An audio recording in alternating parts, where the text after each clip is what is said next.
The man who answered my home phone had never set foot in my house.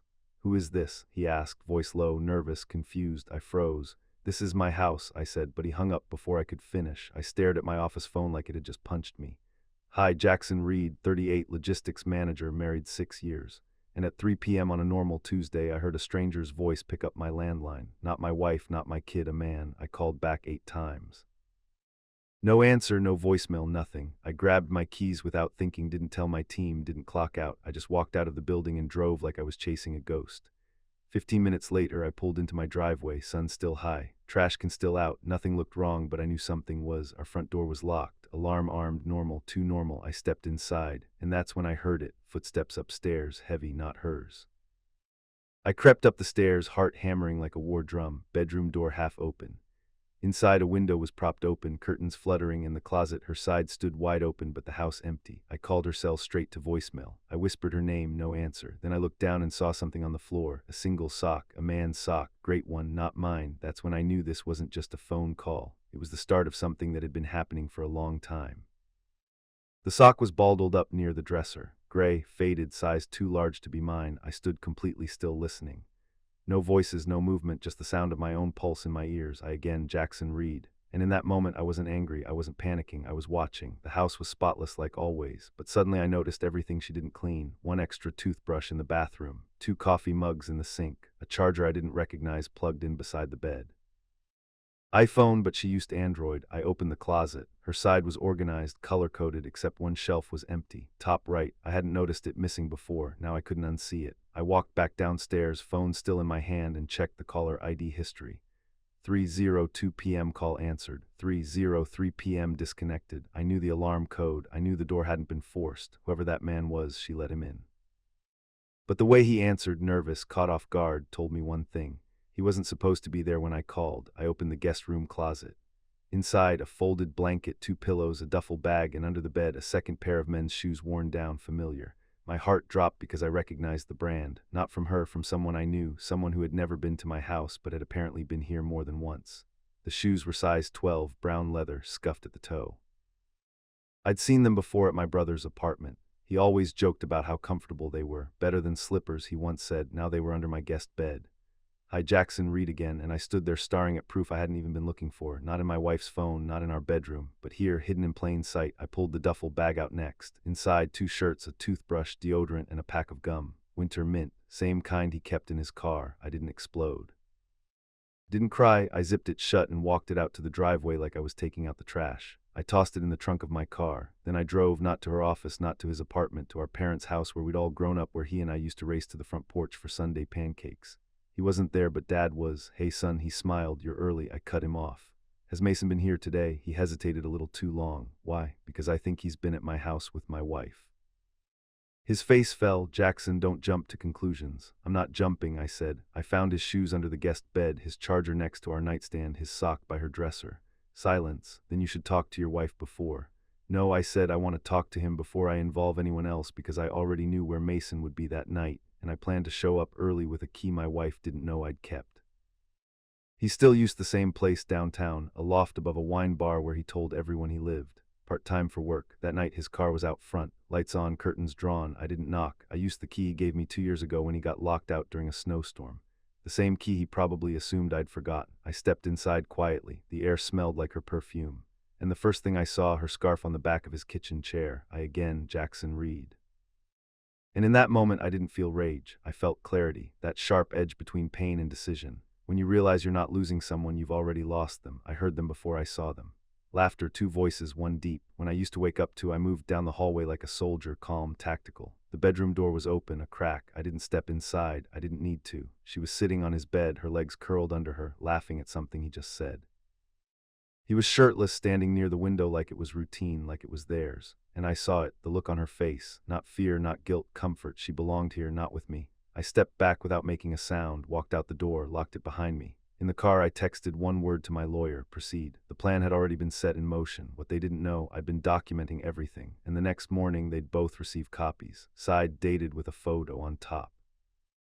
The envelope hit her desk at 8:02 a.m. Inside a stack of neatly printed photos, timestamps, angles, proof him at our door. Her in his apartment, a picture of her hand on his chest, wearing the ring I gave her. On top, a letter. This is not a confrontation. This is closure. Divorce proceedings begin today. I've already moved out. You do not need to explain. I already understand. I again Jackson Reed, a man who built a life on order, structure, and quiet loyalty, and in return got secrets, gaslighting, and betrayal hiding in soft tones. Mason got his copy too, delivered to his office in front of his team inside his envelope, the same letter with one extra line. Tell our parents whatever version helps you sleep, but the truth has already spoken. He called 12 times, she called 23. I answered none of them. I didn't want apologies. I wanted silence, space, distance from the version of me who tolerated half-truths. By noon, I had moved into a temporary apartment across town. Everything I needed fit into 2 duffels. She tried showing up once. I bust her out without a word. Mason sent a voicemail. Bro, I didn't plan for this to happen. It just happened. I deleted it without listening to the end because betrayal doesn't just happen. It's chosen one lie at a time. That night, I opened a new bank account, finalized the asset freeze, and slept in a bed that didn't carry the scent of dishonesty. And the next day I met with someone who knew exactly what to do with the evidence because Mason's company had a morals clause in their contract. Mason's company prided itself on being family first. It was part of their brand, their selling point, their investors, but their code of conduct unforgiving. Hi again, Jackson Reed. And when I walked into their corporate office that morning with a sealed folder and a quiet voice, I wasn't seeking revenge.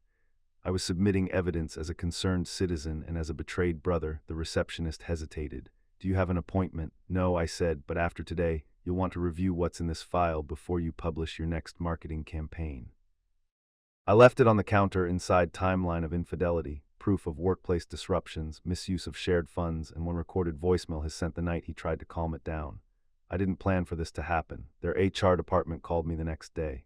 Mr. Reed, we appreciate your discretion. This is serious. I know, I said, so did he. By the end of the week, Mason was placed on unpaid leave pending review. His face was removed from the company's PR pages. His contract frozen, stock options withheld. He didn't call again, but she did.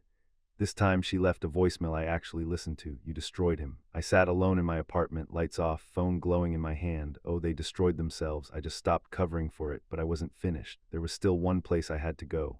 One person who still thought none of this was their problem. Our mother, because she had defended them both for weeks, insisting I was overreacting. Tomorrow I'd show her exactly what overreacting doesn't look like. She opened the door with that same half-smile she always used when trying to diffuse tension.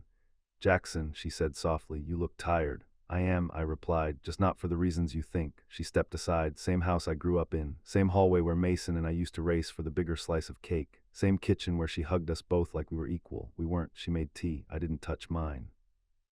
I spoke to your brother, she said. He's devastated. I nodded. He will be. Sweetheart, people make mistakes. You can't blow up the whole family over one. I pulled out a printed photo, her on his bed, then another.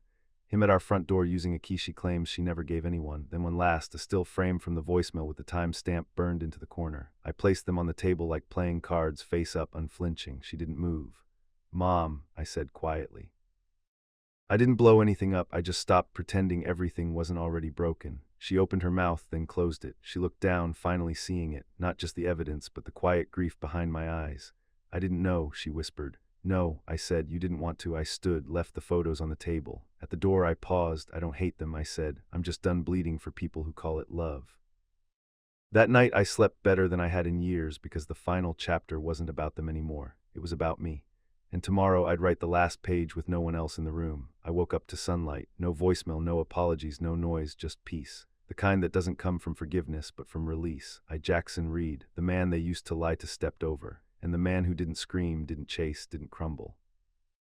I rebuilt quietly, closed the joint accounts, sold the house, cut off the shared insurance, canceled the honeymoon I never wanted, and left the memories in the ashes where they belonged. Mason's career never recovered. He tried to pivot, claimed mental stress, spun a story, but no one bought it. The truth had receipts. His reputation wasn't wounded, it was documented. As for her, she moved in with a cousin out of state, sent one final message. You were the best man I ever had.